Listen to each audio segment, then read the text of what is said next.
રાજસ્થાનના સીકરના ખાટુ શ્યામજીના મંદિરે આવ્યો છે અનોખો ભક્ત। શરીરે 12 લોખંડની સાંકળો બાંધીને ચાલીને આવ્યો મંદિરે। દેશભરમાં માંસાહાર બંધ કરવાની ભગવાનને પ્રાર્થના કરી। ભક્તે કહ્યું કે 17 કિલોમીટરની પદયાત્રા દરમિયાન પગમાં છાલા પડી ગયા, પરંતુ પીડા નથી થઈ। દેશભરમાં માંસાહાર બંધ નહીં થાય ત્યાં સુધી આ અભિયાન ચાલુ રાખવાની વાત કરી છે। तो आ अनोखो भक्त आप टीवी स्क्रीन पर જોઈ રહ્યા છો, જે 8 જેટલી સાંકળો પોતાના શરીર પર બાંધીને ભગવાનના ધામે પહોંચ્યો છે, ભગવાનના ચરણોમાં પહોંચ્યો છે અને ભગવાન પાસે તેની એક જ અરજ છે કે પૂરા ભારત દેશમાં માંસાહાર બંધ થાય।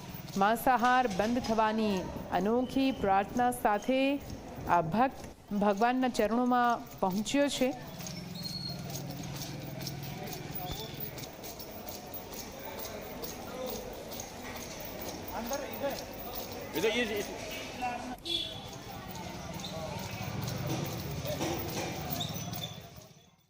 तो कोई भोला टी शर्ट पहन के ना मुर्गा खा रहा था। मुझे गुस्सा आ रही थी। भोले की टी शर्ट में हिंदू धर्म में ये हो रहा है, मुर्गा मच्छी खा रहे हैं, गाय भैंस ये खा रहे हैं, ये चीज़ बंद होनी चाहिए।